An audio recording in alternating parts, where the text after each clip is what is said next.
Et à 3 heures du matin, il a mis le seau. Il m'a rappelé de vous rappeler ce qu'il avait commencé à dire par moi lors de ma dernière intervention. Parce que quelquefois, en tant que prédicateur, on a envie de passer à plusieurs messages, la diversité, la nouveauté. Vous savez, souvent vous demandez à Dieu de vous parler et puis Dieu te dit, mais je t'ai déjà parlé.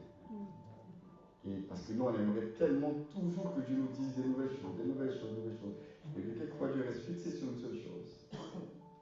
Et la dernière fois, il m'avait poussé justement, c'était vers la fin de mon message, je l'avais relâché comme ça, et il a réamplifié cela, en disant, tu n'as pas raison d'abandonner.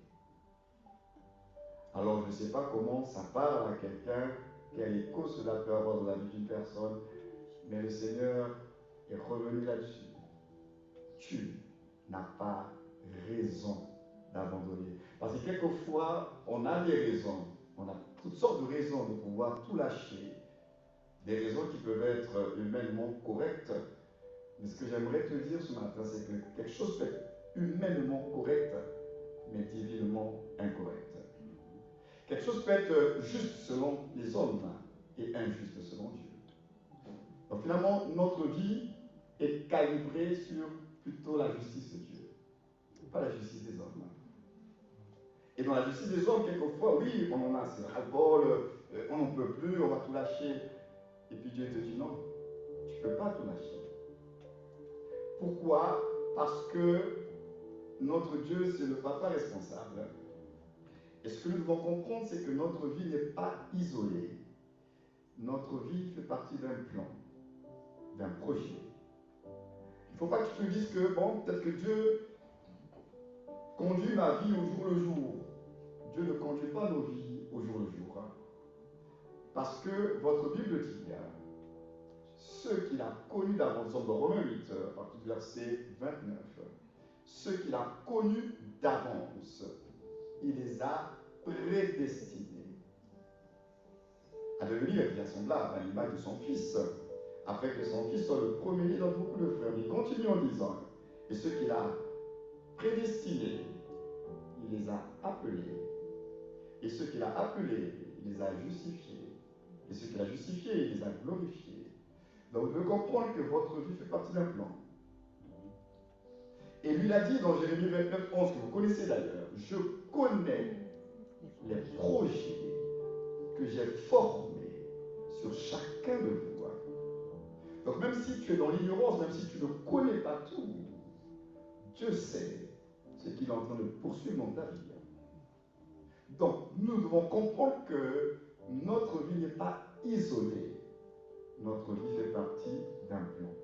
Et c'est justement parce que cette vie fait partie de ce plan glorieux de Dieu que nous avons des batailles, des combats, parce qu'il y en a un qui ne veut pas que vous puissiez atteindre les objectifs de Dieu. Et nous le connaissons, on ne va pas le citer, on ne va pas faire sa publicité ce matin, mais nous le connaissons. Nous célébrons le nom de Jésus, mais on ne va pas prononcer le nom de notre adversaire. Donc vous devez comprendre que la vie dans le parcours d'un individu, comme les enfants d'Israël, Dieu les a délivrés d'Égypte. Alors Dieu, vous savez, il avait la capacité de les faire entrer à Canaan par un autre chemin. Ah oui, Dieu était capable de les faire entrer à Canaan par un chemin beaucoup plus court. C'est Dieu de façon intentionnelle qui les a emmenés dans le désert. Parce que ce que vous devez comprendre, c'est que c'est bien la foi du salut dont on va parler ce matin. La foi sauve, mais ça ne s'arrête pas à la croix. La vie du croyant ne s'arrête pas à la croix. La vie du croyant se poursuit dans la résurrection. Et dans la résurrection, c'est là où il y a ce qu'on appelle la marche avec Dieu. Parce que nous avons cru en Dieu, mais non, après avoir cru, la prochaine étape, c'est de marcher avec Dieu. Et ça, c'est autre chose. Et dans la marche avec Dieu, Dieu prend ses responsabilités aussi à ce niveau-là. Mais il faut que nous puissions comprendre et collaborer avec le Seigneur. Alors tout à l'heure, pendant qu'on chantait, ça m'est revenu encore cette image d'enfant d'Israël. Justement, quand Dieu les a conduits dans le désert, alors ce n'était pas pour les tuer. Vous savez, votre regard est différent du regard de Dieu. Quelquefois, dans l'appréciation des choses, on se dit, voilà, ça ne va pas, je vais mourir dans cette situation, Dieu m'a oublié, Dieu m'a abandonné, Dieu ne s'occupe pas de moi. Ils se sont retrouvés dans le désert. Vous savez, dans le désert, c'est pas comme dans une autoroute. Dans le désert, c'est le désert. Si tu n'es pas connaisseur du désert, tu vas te perdre. Non seulement tu vas te perdre parce qu'il n'y a pas de direction, et en même temps, dans le désert, en journée, il fait extrêmement chaud. Vous savez que dans le désert, dans la journée, tu peux aussi mourir à cause de la chaleur. Dans le désert, la nuit, il fait quoi? Extrêmement froid. Donc, dans le désert, la nuit aussi, tu peux mourir. Et Dieu est conscient de toutes ces réalités. Dieu sait que dans le désert, il y a un problème de direction. Il sait que dans le désert, il y a un problème de mourir par la chaleur de la journée. Il sait que dans le désert, on peut mourir par le froid du soir. Alors, qu'est-ce que Dieu a fait? Alors, il les a conduits avec une colonne de nuée. Et cette colonne de nuée, ce n'était pas juste pour donner la direction. Ok, il fallait donner une direction. Leur dire que je reste au contrôle. Et je vous emmène quelque part. Mais ensuite, cette colonne de nuée, elle avait un double rôle. Parce que ce n'était pas que la direction, mais c'était, on dirait la nuée. Vous savez, la nuée, c'est comme un nuage. Un épais nuage.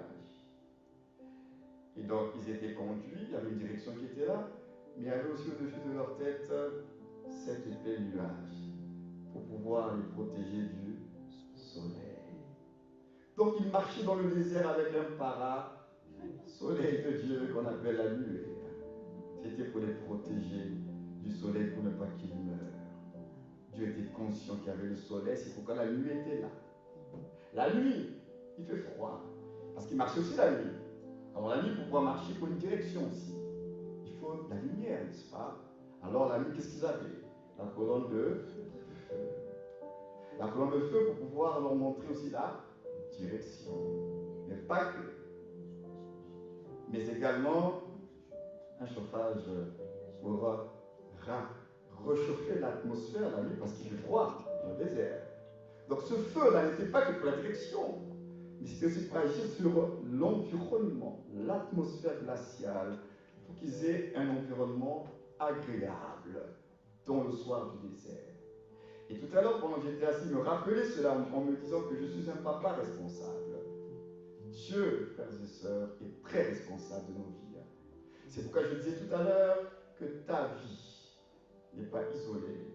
Ta vie fait partie d'un plan. Et ce plan-là, Dieu, il reste au contrôle. C'est pas parce que vous et moi perdons le contrôle que Dieu a perdu le contrôle. Vous savez, quelquefois on a l'impression, parce que nous on a perdu le contrôle, on sait plus où qu'on va. C'est comme si le ciel aussi a perdu le contrôle. Moi j'aimerais te dire ce matin, Dieu ne perd jamais le contrôle. C'est nous qui vivons dans des impressions. Dieu ne vit pas dans les impressions. J'ai l'impression que ceci ne va pas marcher. Est-ce que ça va se faire? C'est nous qui sommes dans les impressions. Dieu n'est pas dans les impressions. Dieu sait exactement le commencement et la fin de notre histoire. Dieu sait comment moi qui vous parle, si Jésus ne revient pas d'ici là et que je mourrai, Dieu sait exactement qui sera présent à mes obsèques. Il sait exactement quelle tenue je vais avoir et comment on va me maquiller, parce qu'on est maquillé aussi. Il sait quelle musique sera jouée. Il sait quel hommage sera rendu. Il le sait, parce que Dieu reste au contrôle de toutes choses. Alors, c'est pourquoi il est en train de dire, tu n'as pas raison d'abandonner. Parce que c'est vrai, la vie est faite de pression, d'oppression, de difficultés. C'est vrai, c'est une réalité, mais la réalité n'est pas la vérité. C'est réel, mais tout ce que Dieu n'a pas dit à ton sujet, tu dois considérer cela comme un mensonge. Parce que la vérité, c'est ce que Dieu dit, c'est ce que Dieu pense. Ça va au-delà de nos réalités, parce qu'il transcende tout cela. Alors regardez, C'est pourquoi Dieu est comme un coach. Je t'ai parlé de coaching la dernière fois. Dieu est comme un coach. La parole de Dieu est l'élément central de la foi du croyant. Alors quelquefois, nous lisons la parole de Dieu juste pour faire plaisir, soit pour nos pasteurs, ou bien pour soulager notre conscience. J'ai lu ma Bible avant de dormir, pour soulager ma conscience, pour éviter de culpabiliser. Mais si nous pouvons comprendre que la parole de Dieu, c'est bien plus que ce que nous pensons. Je vous ai parlé de colonne de Dieu tout à l'heure, et de colonne de feu qui montre la direction. Et la parole de Dieu, elle joue tous ces rôles-là. Parce que tout ce que Dieu fait, il le fait avec sa parole. Dieu ne travaille pas sans parole. Et la parole de Dieu, ce ne sont pas que des mots. C'est plus que des mots. Il y a une puissance dans la parole de Dieu. La parole de Dieu, elle est vivante. La parole de Dieu, c'est Dieu lui-même. Donc si nous comprenons l'importance de la parole de Dieu, ça va nous aider à pouvoir tenir et surtout à ne pas abandonner. Regardez dans un match, dans un combat de boxe, le boxeur reçoit beaucoup de coups. Il reçoit beaucoup de coups, il est défiguré et il a mal. Hein. Mais vous allez voir son coach qui va arriver et qui va lui parler. Il lui dit, tu n'as pas mal, tu n'as pas mal. Attendez un peu, le gars il a mal. Son visage est défiguré. Il a des douleurs dans son corps. Mais le coach lui dit, t'as pas mal, t'as pas mal, t'as pas mal. Pourquoi il lui dit ça? C'est ça la question. La réalité, il a mal. C'est un fait. Mais le coach lui dit, tu n'as pas mal. Parce que si lui, le boxeur, commence à dire que j'ai mal, il commence à le confesser, c'est terminé. Et ça nous fait penser aux paroles de Dieu qui nous dit que le faible dise, je suis fort. Ça semble être contradictoire. Que le faible dise que je suis fort. Alors on pourrait dire, mais non, c'est faux, tu es faible. Dis que tu es faible. Non. Que le pauvre dise, je suis riche. Il y a comme une contradiction. Et pourtant, pourquoi Dieu le dit? Parce que Dieu connaît le pouvoir de la parole. C'est nous qui l'ignorons. Dieu sait que la vie et la mort sont au pouvoir de la langue. Ce n'est pas parce que tu vis une réalité que tu dois la confesser de ta bouche. Parce que ce que tu confesses, c'est ce que tu établis toi-même dans ta propre vie. Alors Dieu veut que nous puissions être des bâtisseurs, mais des bâtisseurs avec sa parole. Parce que si ce n'est pas sa parole qui est dans notre bouche, alors nous allons bâtir ce qui est contraire à son plan et à sa volonté. Alors, c'est vrai, dans ma réalité, j'ai mal, mais Dieu dit, ne dis pas que tu as mal. Dis que ça va aller, que je suis en bonne santé.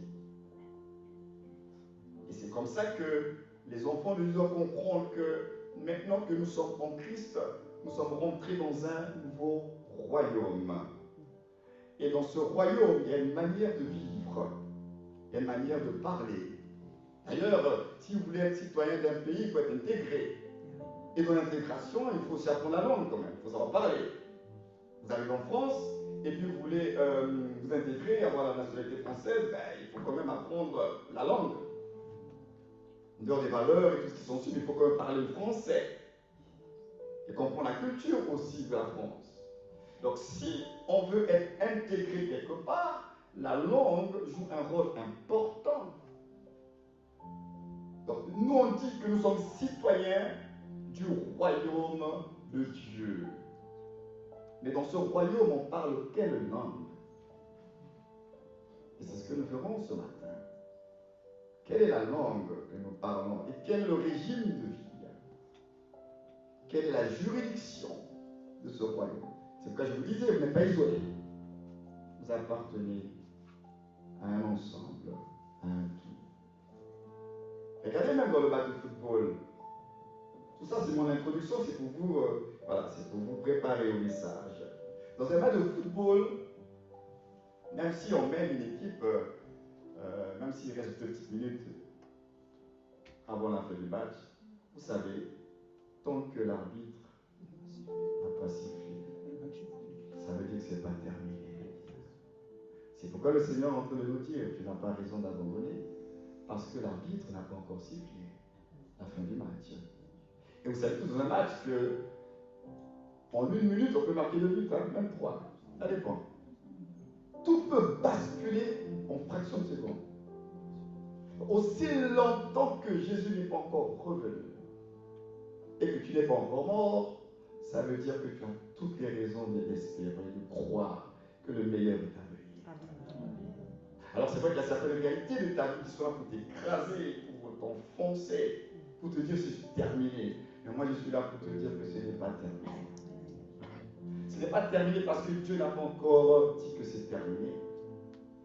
Et quelquefois dans nos vies, il faut qu'on atteigne le niveau le plus bas. Vous savez, quand vous atteignez le niveau le plus bas, tout ce qui vous reste à faire, c'est là. La prochaine étape, c'est quoi?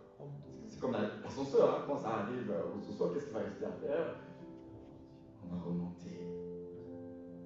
Et Dieu, vous devez comprendre dans la vie chrétienne, c'est qu'il y a des soustractions dans la vie chrétienne qui sont là pour nous faire entrer dans la multiplication de Dieu. Parce que le langage de Dieu, il est différent du langage des hommes. Il dit que mes pensées ne sont pas vos pensées, mes voix ne sont pas vos voix. Pour Dieu, pour vivre, il faut mourir. Pour monter, il faut descendre. Vous voulez monter? Ceux qui aiment la grandeur, qui veulent devenir grand, l'élévation et la gloire, il dit ça va commencer en bas. Oui, oui, serviteur de tous. C'est comme ça dans le royaume de Dieu. Donc, tu veux vivre, il dit commence à mourir à toi-même. C'est en mourant à toi-même que tu vivras. Ça peut être contradictoire, mais ça fonctionne comme ça dans le royaume de Dieu. C'est pourquoi lui, dans son langage, il n'appelle pas les choses comme nous. Regardez l'histoire de Lazare. Dans la réalité, Lazare était mort. C'était vrai qu'il était mort. Mais Jésus a dit que Lazare dort. On peut dire, mais Jésus, qu'est-ce que tu racontes? Il est mort. Jésus dit que Lazare dort. Mais donc, comme ses disciples ne comprenaient pas le langage du royaume, qu'est-ce qu'il a dit? Bon, finalement, il a dit, c'est vrai qu'il est mort. Alors, quand il a dit que c'est vrai qu'il est mort, c'était juste par rapport à leur faiblesse, leur foi. Mais la réalité, c'est que pour lui, Lazare n'était pas mort. C'est comme que votre vie, elle dépend de Dieu et de ce que Dieu dit. Et c'est très important, les amis. Vous ne pouvez pas vivre sans la parole de Dieu. C'est pourquoi, dans le message que je vais donner ce matin, tu n'as pas raison d'abandonner, on va traiter un point très important que les chrétiens négligent, mais qui est le point crucial et fondamental, c'est la problématique de la foi. Alors, mes lecteurs, ceux qui doivent m'aider à lire la parole de Dieu, on va lire certains textes d'abord ce matin. On va essayer de comprendre la foi ce matin. On va voir les types de foi. On va voir aussi la naissance de la foi. Je vais vous aider par la grâce de Dieu à comprendre à quel moment naît la foi. La foi, véritable foi. Et vous allez comprendre également que la foi n'est pas la chasse gardée des chrétiens parce qu'il y a d'autres religions qui ont la foi.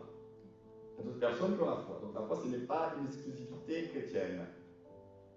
Mais pour nous qui sommes dans la foi chrétienne, c'est vital, c'est fondamental de comprendre la foi. Parce que si on ne comprend pas la foi, on est mort. C'est pas moi qui le dis, c'est votre Bible qui le dit. Et quand nous prendrons conscience que cet élément-là est vital et fondamental, alors nous prendrons un peu plus au sérieux la parole de Dieu.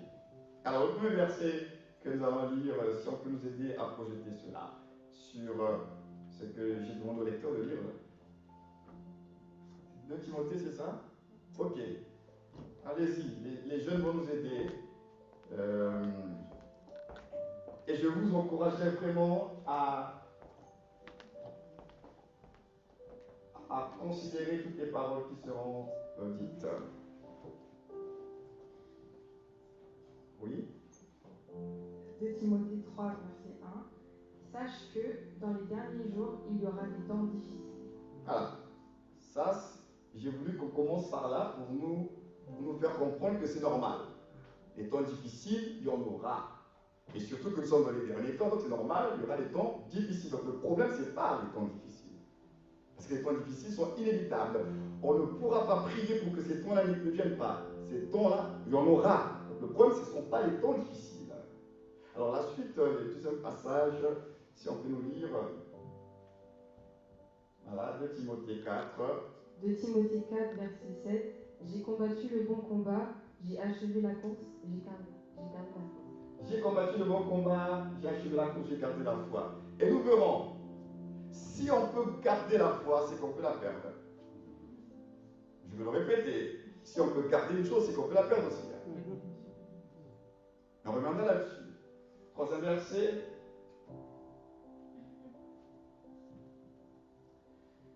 Hébreux 10, verset 38. Et mon juste vivra par la foi, mais s'il se retire, mon âme ne perd pas plaisir en lui. Mon juste vivra par la foi, celui qui a été justifié et racheté de l'agneau, ceux qui ont cru en Jésus. Mon juste vivra par la foi. Donc, si tu dis que tu es né de Dieu, tu es en Christ Jésus, maintenant il te dit, maintenant que tu es né de Dieu, ta vie, c'est la foi. Donc, en d'autres termes, si tu ne vis pas par la foi, tu mourras. Donc, on ne peut pas vouloir la vie en tant que chrétien sans la foi. La vie avec tous ses dérivés et toutes ses conséquences. Donc, si on veut tout ce qui est de la vie, il dit que ce n'est pas la foi. Sans la foi, il n'y a rien qu'on va obtenir. Et même Dieu dit, s'il se retire, donc si tu ne crois pas, si tu n'as pas la foi, Dieu lui dit, mon âme ne prend pas plaisir en lui. C'est-à-dire que Dieu prend plaisir à la foi. S'il n'y a pas la foi, ça va être compliqué. Ensuite, c'est terminé. Il y a encore un passage, c'est ça? Deux passages, ok. Donc c'est Luc 18, verset 8. Je vous le dis, il leur fera promptement justice. Mais quand le Fils de l'homme viendra, trouvera-t-il la foi sur la terre? Amen. Là aussi, on profite pour faire le petit commentaire. Jésus, dans Luc 18, 8, a une préoccupation. La préoccupation de Jésus, c'est que, bien sûr, il va revenir.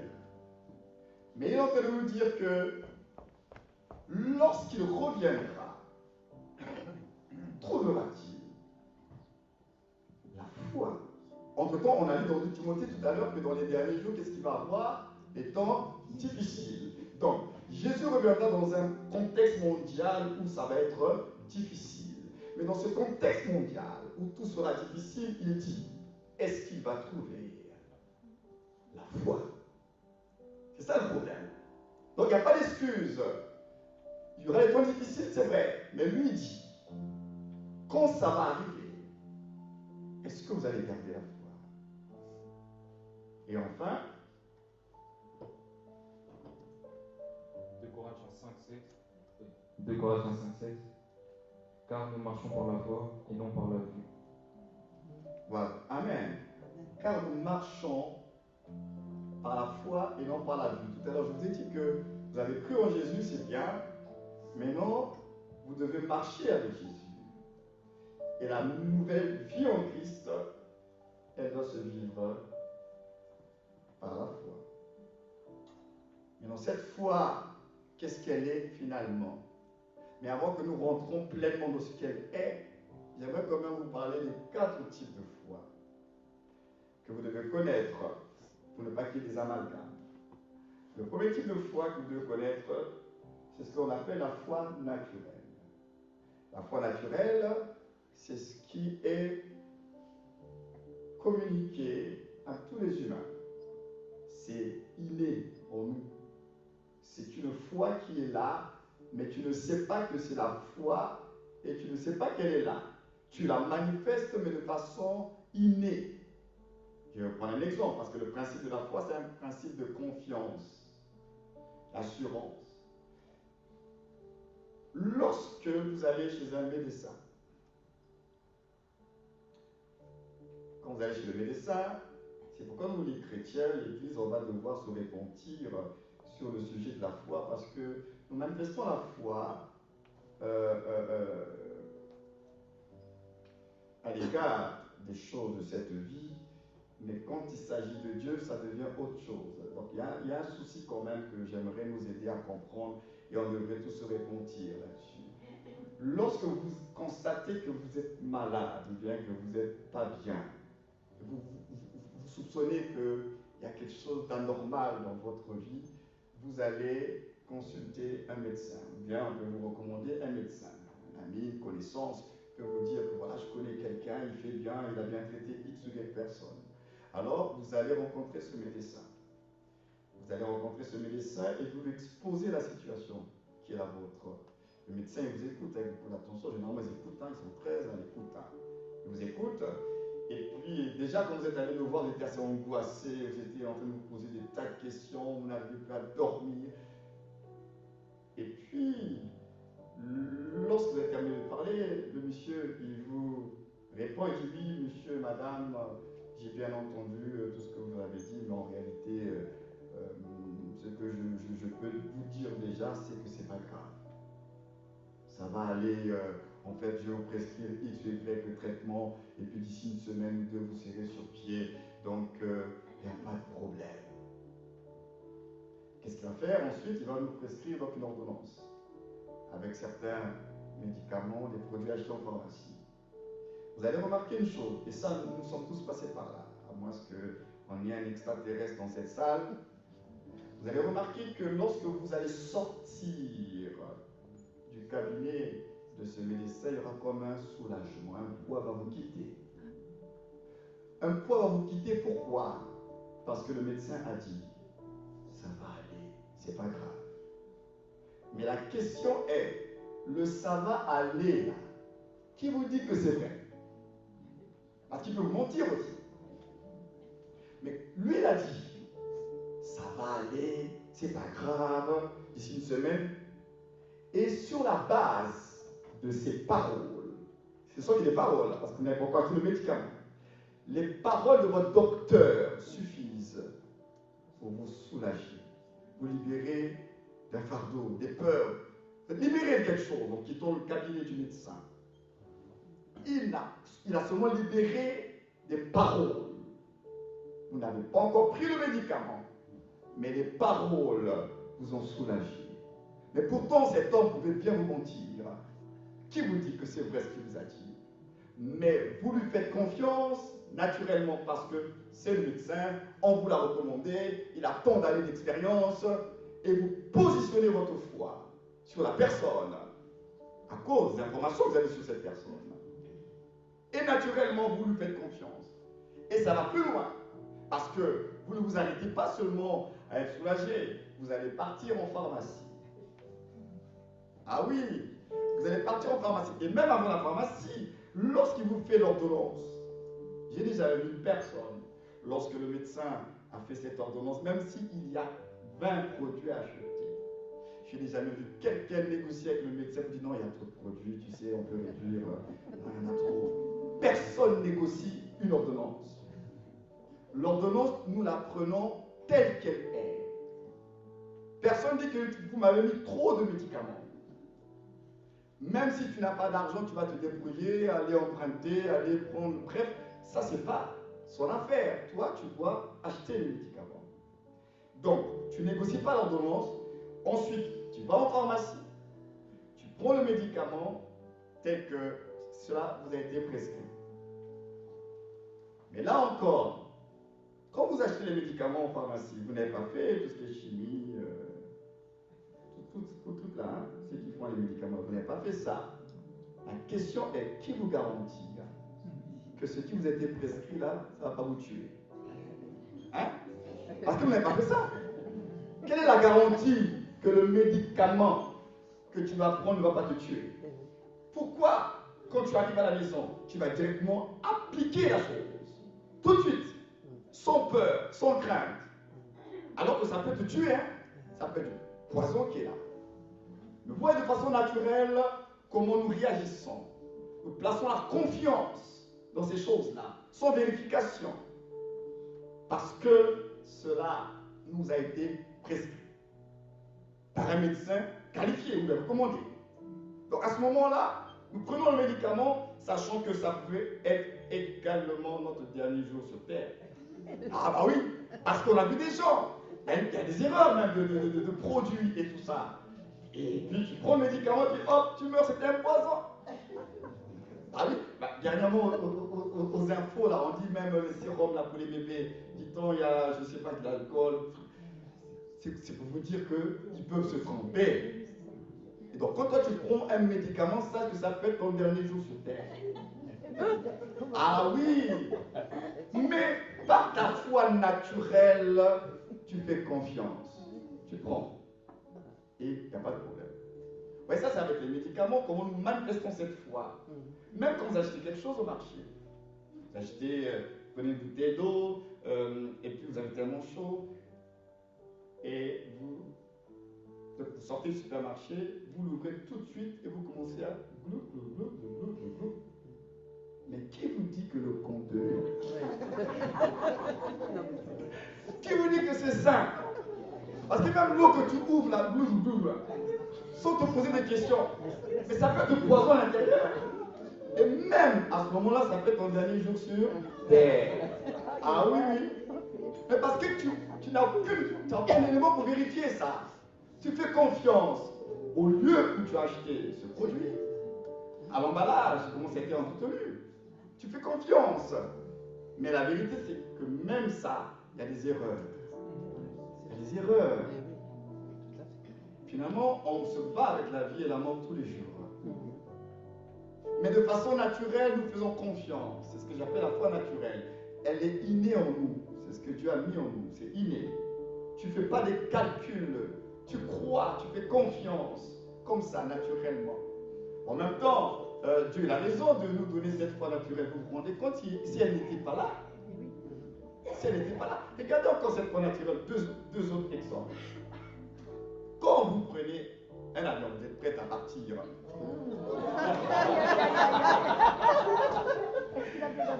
C'est comme ça, ce sont des exemples qui nous parlent. On prend un avion, parce que la prédication, on est dans du pratico-pratique. Alors, vous êtes à l'aéroport et vous êtes censé partir, je ne sais pas, peut-être à Nice, ou bien ailleurs, et votre interlocuteur vous attend de l'autre côté, hein, dans l'autre ville ou dans l'autre pays. Et puis tu es là tout serein, à l'aéroport, avec ton téléphone. Mais écoute, voilà, là j'ai terminé les formalités, d'ici 2 heures je vais arriver, t'inquiète pas, tu prépares ceci, tu prépares cela. La question est, qui t'a dit que tu vas arriver à destination? Qui t'a dit? Parce qu'en prenant l'avion là, il faut avoir un crash. En prenant l'avion, tu ne connais pas l'état dans lequel le pilote et le copilote se trouvent. Vous voyez, on ne se pose pas la question. Mais est-ce que le pilote là, il n'a pas eu des problèmes avec sa femme avant de prendre l'avion? Est-ce que ces questions-là, on ne se les pose pas? On est serein, on est tranquille, on est détendu. Je vais arriver dans 2 heures, tu prépares ceci, tu prépares cela. Quelle assurance! Mais ça te vient d'où cette assurance? C'est la foi naturelle que Dieu a mis en nous. C'est pour réguler la vie des hommes. Hein? Parce que sinon, ça va être le chaos sur la terre. Hein? On serait toujours en mode suspicion, on a peur de tout, on est en mode panique et tout ça là. Et Dieu a quand même mis ça, c'est pour réguler quand même la vie des hommes, pour éviter que le désordre. Et un dernier, l'ascenseur. Vous prenez l'ascenseur d'un immeuble de 13, de 20 étages. Et quand vous prenez cet ascenseur, vous êtes censé monter très haut, hein? Vous ne vous posez pas la question. Et quand ça va monter, là, le câble, peut-être que ça peut se rompre. Tu ne sais pas. Tu ne sais pas. Mais tu rentres avec assurance, en dehors de certaines personnes qui ont des phobies, hein, n'est-ce pas? Mais tu rentres avec assurance et tu attends que serein, ça va monter. C'est la foi naturelle. Elle est innée. C'est ce que Dieu a mis en chacun. Donc ça commence par cette foi naturelle qui est innée. Mais la foi naturelle n'est pas la seule foi. Le deuxième type de foi, c'est ce que nous appelons la foi en Dieu. Et la foi en Dieu, la source de cette foi, parce que chaque type de foi a une source, un élément qui va l'activer. La foi en Dieu a une source d'activation, c'est la création. À travers la création, Dieu s'est arrangé à ce qu'aucun être humain sur la terre n'ait des prétextes et des excuses de ne pas croire qu'il y a un Dieu qui existe. La création, en réalité, est là pour nous rappeler qu'il y a un créateur. Et que tout ce que vous voyez, ce n'est pas le Big Bang. Hein? Non, non, non, non, non. Il y a un créateur. Il y en a qui refusent de l'admettre. Mais toute la création, dans sa beauté, et même dans sa complexité, dans son mystère, est là pour nous rappeler qu'il y a un créateur. Et la création est là pour nous communiquer la foi en Dieu et nous libérer de toute forme d'athéisme. Ça veut dire que normalement pour Dieu, il est inconcevable, il est impossible d'être un athée. Parce que la création elle-même te parle de son créateur. Alors, on ne peut pas ne pas croire. C'est faire une mauvaise foi que de ne pas reconnaître son existence. Et ça, on ne va pas le lire, mais la foi en Dieu, dans Romains 1, l'apôtre Paul en parle dans verset 18 à 21, où il parle justement qu'à travers la création, Dieu n'a pas donné des excuses aux gens. Il n'y a pas d'excuses. Tu ne peux pas dire que non, non, non, non, non, moi je ne crois pas en Dieu. Non. La création nous parle de son créateur. Donc la foi en Dieu vient de la création. Mais la foi en Dieu ne nous sauve pas. Son objectif, ce n'est pas de nous sauver. L'objectif de la foi en Dieu, c'est tout simplement réveiller notre conscience sur son être. Que Dieu est. Dieu est réel. Dieu existe. C'est ça son objectif. Ce n'est pas pour autre chose. Maintenant, nous avons le troisième type de foi qui est la foi en Christ. Et la foi en Christ, elle est différente de la foi en Dieu. Je vous ai dit que la foi en Dieu prend sa source de la création. Mais la foi en Christ, mais on va prendre sa source à travers l'œuvre de la croix. Parce que la foi en Christ, c'est la foi du salut. Et c'est l'œuvre de la croix qui nous communique la foi du salut. C'est la foi en Jésus, le Christ. Et c'est cette foi-là qui nous sauve. Cette foi-là qui nous sauve. Ça, c'est le troisième type de foi, c'est la foi en Christ. C'est la foi du salut qui nous est communiquée à la croix. Mais ça ne s'arrête pas là parce que, comme je vous avais dit, que croire est une chose, mais ça ne suffit pas. Parce qu'après la croix, il y a la résurrection. Vous savez, si Jésus n'était pas ressuscité, le salut serait incomplet. Est-ce que vous le savez? La résurrection est l'attestation de l'œuvre de la croix. C'est ce que l'apôtre Paul dit dans 1 Corinthiens 15. Il dit que si Christ n'est pas ressuscité, 1, votre foi est vaine. 2, vous êtes encore dans vos péchés. Donc, où est le rapport entre la foi et le péché et la résurrection? Dieu a dit oui à la croix. Et la résurrection, c'est le Amen de Dieu. Il a attesté l'œuvre de la croix. Donc quand on parle du salut dans sa globalité, c'est deux réalités. C'est Jésus-Christ crucifié et c'est Jésus-Christ ressuscité. Ce n'est pas que la croix. La croix, oui, mais il y a la résurrection. Parce que s'il n'était pas ressuscité, comment on va savoir que Dieu a pardonné nos péchés? On va le savoir comment? Comment on va le savoir?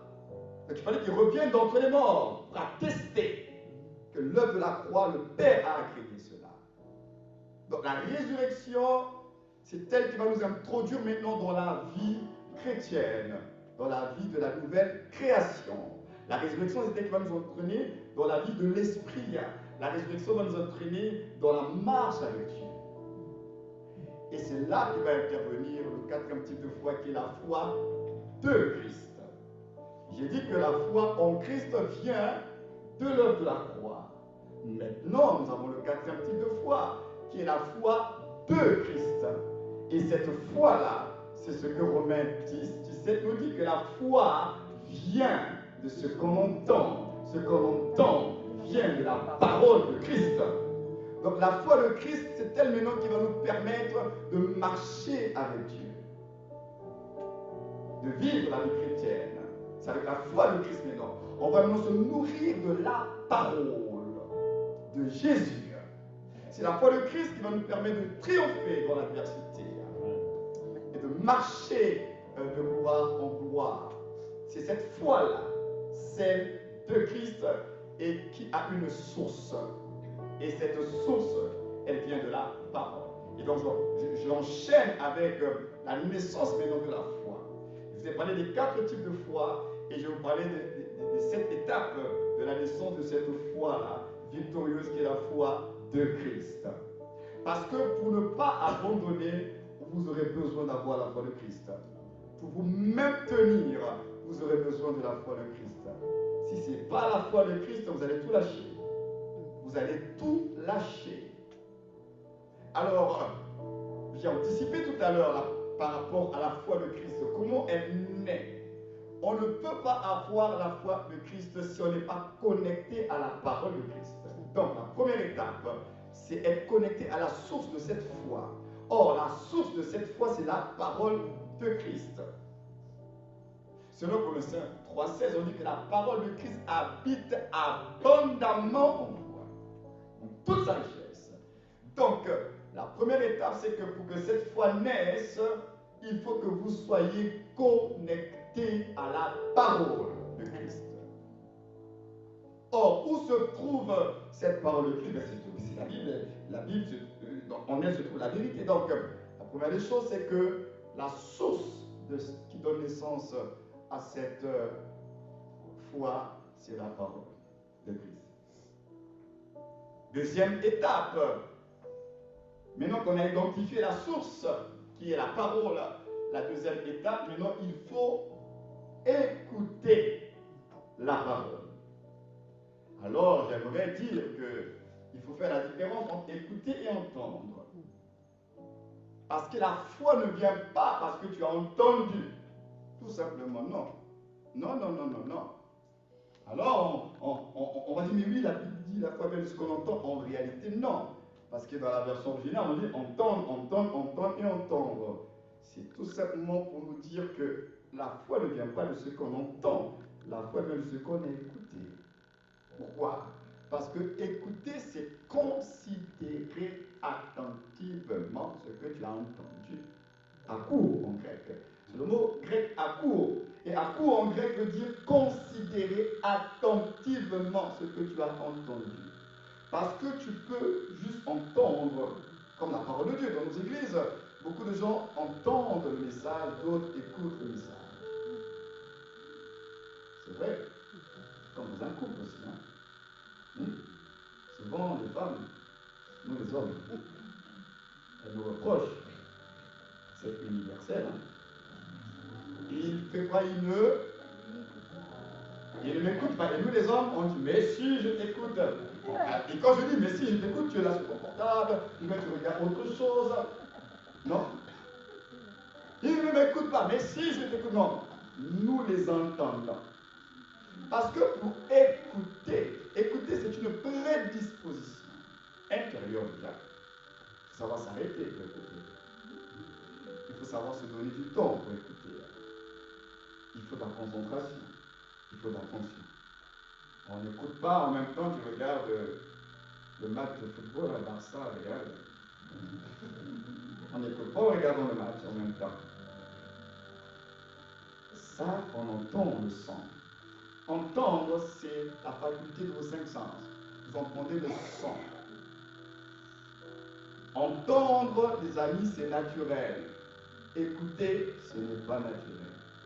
Écouter, il faut se disposer pour écouter.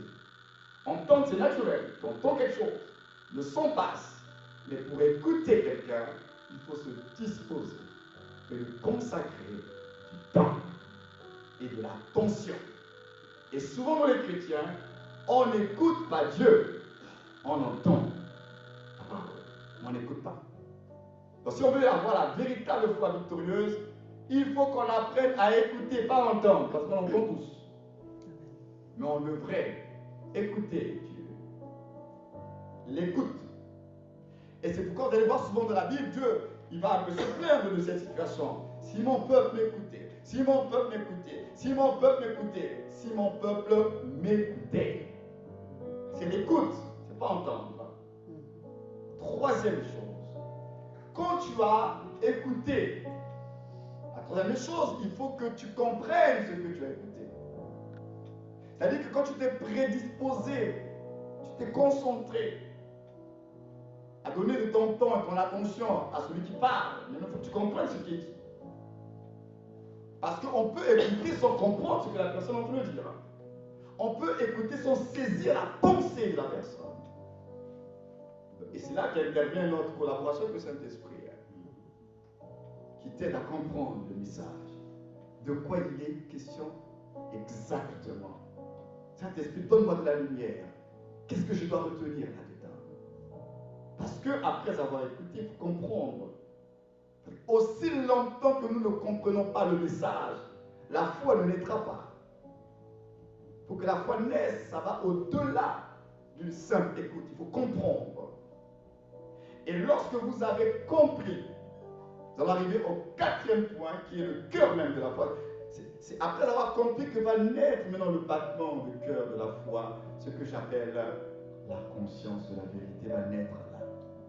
Lorsque vous avez compris le message, qu'il s'agit de vous, voilà ce que Dieu a dit exactement sur vous, alors ça va réveiller en vous la conscience de la vérité.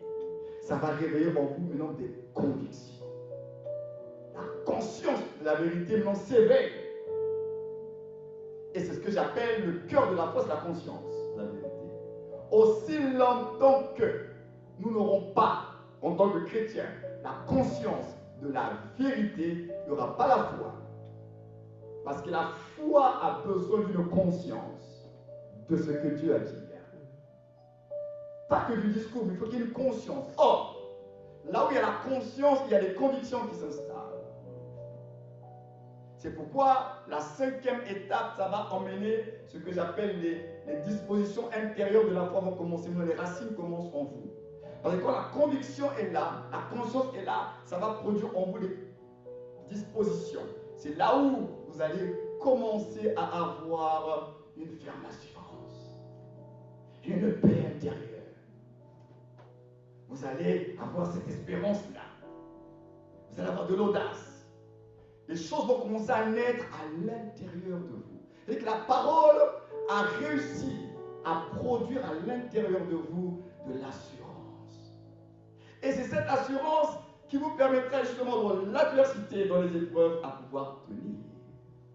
C'est-à-dire que tout s'écroule autour de vous, mais à l'intérieur de vous, vous êtes serein, comme un petit poisson rouge dans son bocal, tranquille, dans la paix. Mais pourtant, tout s'écroule à l'extérieur. Mais à l'intérieur, il y a cette paix. Pourquoi? Parce que les dispositions de la foi ont commencé à naître à l'intérieur de vous. C'est ce que dit Hébreux 11, verset 1er, que la foi est une ferme assurance. Mais cette ferme assurance ne peut pas être comme ça par hasard. C'est parce qu'il y a une conscience qui s'est éveillée en vous. Et cette conscience éveillée en vous a produit de l'assurance. C'est quand cette assurance est là que vous pouvez dire que je puis tout par le Christ qui me fortifie. Quand cette assurance est là, vous pouvez dire que dans cette situation, je ne mourrai pas, je vivrai. Amen. D'où deviendra cette assurance? Parce qu'il y a une parole qui est morte en toi, qui a pris vie à l'intérieur de toi et qui a produit en toi une assurance comme le Père Abraham, espérant contre toute espérance.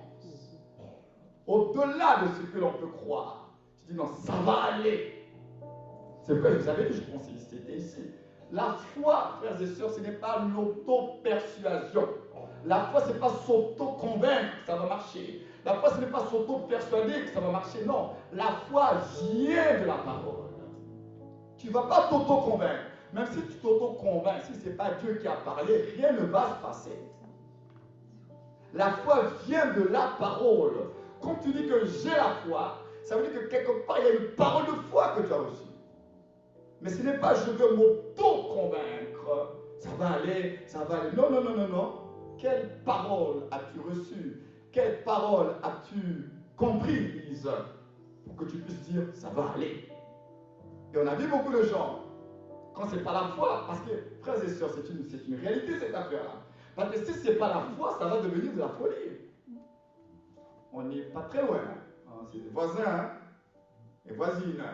Si ce n'est pas Dieu qui a parlé et que tu poses un acte où ce n'est pas Dieu qui a parlé, tu vas poser un acte de folie. Parce que la foi, il faut qu'il y ait Dieu dedans. S'il n'y a pas Dieu dedans, ce n'est plus la foi. C'est autre chose. Regardez, je vous prends l'exemple même de la prière. Vous savez que prier, là, c'est un acte de foi. Hein? Ce n'est pas naturel de prier. Parler est naturel. Mais prier, ce n'est pas parler. On parle dans la prière, mais dans la prière, il n'y a pas que le parler. Parler, c'est naturel. Mais prier, c'est pas naturel. Hein? Comment vous pouvez expliquer?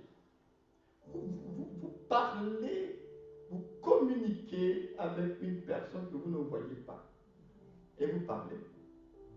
Imaginez un peu, vous êtes là, enfermé dans votre chambre, et vous êtes en train de parler, une grande conférence avec Dieu, ça parle, ça parle, ça parle. Quelqu'un qui ne sait pas avec qui vous êtes, il va peut-être penser que vous êtes avec une personne à l'intérieur. Mais vous êtes seul, en train de parler, tout seul. Imaginez un peu, hein.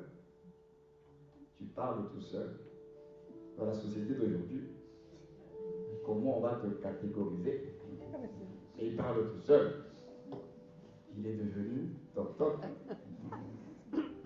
Tu marches dans la rue et tu parles. Et les gens qui ne savent pas ce que tu fais, pourquoi ils parlent tout seul dans la rue en marchant? Peut-être qu'il y a quelque chose qui a sauté là-dedans.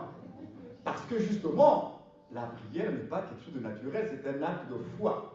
Et quand ce n'est pas la foi, ça devient de la folie. On va vous considérer comme des fous. C'est pour vous dire que c'est sérieux cette affaire de foi-là. Donc, quand les dispositions sont là, ça va produire maintenant en vous, maintenant ça va vous pousser plutôt à l'action. Parce que la foi sont les œuvres élémentaires. Je vous ai parlé des dispositions, l'assurance s'installe, la confiance est là, il y a de l'audace. Maintenant après, ça va vous pousser nécessairement à vous conformer à la vérité. Et la conformité à la vérité va vous obliger à passer à l'action. On ne peut pas dire que j'ai la conscience de la vérité et je ne me conforme pas. Parce que là où il y a une conscience quelque part, il y a toujours un nouveau comportement qui va s'installer. Tu ne peux pas avoir conscience d'une chose et ne pas avoir le comportement adapté. Quand on a conscience d'une chose, on se comporte en conséquence. Donc là où il y a la conscience, ça produit un comportement. Quand il n'y a pas le comportement, c'est qu'il n'y a pas la conscience encore. Pour qu'il y ait le nouveau comportement, il faut qu'une conscience s'éveille. Donc, quand j'ai les dispositions, parce que j'ai compris le message, j'ai capté ce que Dieu est en train de dire, je suis pleinement convaincu qu'il s'agit de moi, alors ça va me pousser à me comporter d'une certaine façon. Et là, je vais devoir agir. C'est ça maintenant, les œuvres de la foi. La foi doit avoir des œuvres. Tu dois démontrer que tu as cru. Tu dois démontrer que cette parole te concerne. Tu dois démontrer que tu crois à la parole que tu as reçue. Et à ce stade-là, la foi fait son petit bout de chemin, mais l'attestation, c'est à la dernière étape. Maintenant que tu vas agir, la 7e étape, qui est l'étape finale, c'est la justification de la foi par Dieu lui-même. Dieu justifie toujours la foi. Je veux le répéter ce matin. Dieu justifie toujours la foi. Donc c'est Dieu qui va valider. Il a vu tout le cheminement, tout ce qui s'est passé à l'intérieur de toi. Et maintenant, il va le valider en te permettant de vivre des miracles, en t'accordant des révélations. En tout cas, il va valider la foi en te permettant d'entrer dans la chose pour laquelle tu avais cru. Donc, moi, ce matin, j'ai voulu m'arrêter là parce que le mois prochain, si Dieu le permet, on va continuer à faire un petit coaching pour vous encourager. Mais moi, ce que je voulais ce matin, déjà attirer notre attention que l'élément fondamental et vital de la vie chrétienne s'appelle la foi. Et cette foi-là, on ne la fabrique pas. Elle doit venir et elle vient de Dieu. Maintenant, la question, quels sont mes rapports avec la parole de Dieu? Qu'est-ce que Dieu me dit? Est-ce que je crois à ce que tu dis? Ce que j'aimerais te dire, c'est que Dieu n'est pas un homme pour mentir. Dieu n'est pas un plaisantin. Si Dieu a dit une chose, il est suffisamment responsable pour soutenir sa parole. Alors, pour pouvoir vous aider, j'ai apporté avec moi, j'ai travaillé pour voir. Dans mon panier, tu peux mettre David, j'enlève juste l'enveloppe qui est là-dessus. Il y a des paroles à l'intérieur. Alors j'appelle ça le panier prophétique. Il y a des paroles à l'intérieur.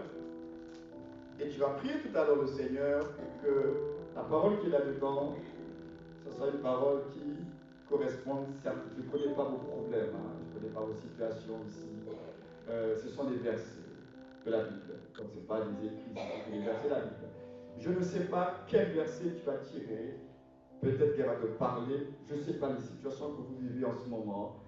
Mais j'ai eu la pensée justement de pouvoir vous permettre de pouvoir prendre une parole là-dedans et de pratiquer le message que nous avons entendu ce matin. Vous allez recevoir une parole, vous allez devoir la comprendre, cette parole, pour qu'elle puisse faire son travail en vous et d'éveiller quelque chose à l'intérieur de vous.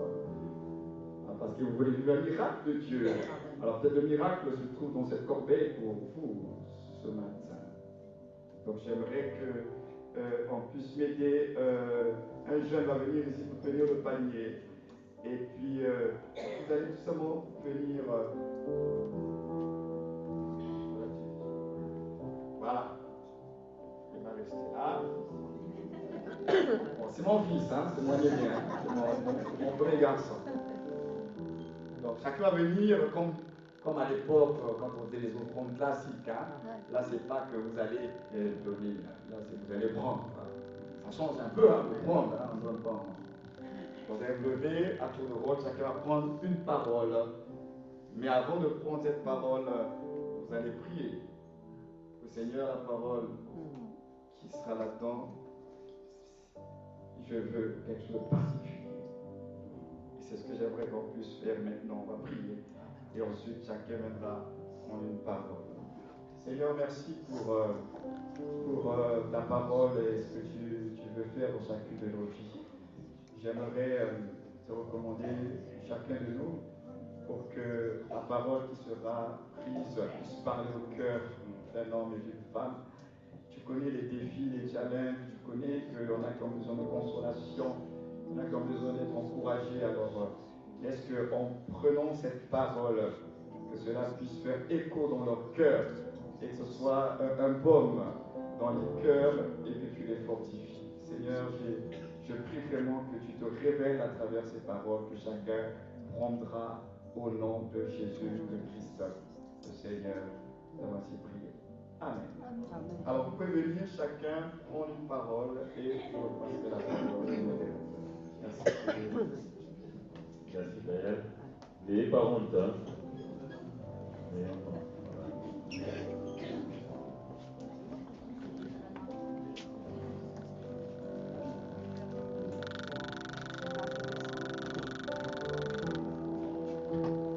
enregistré.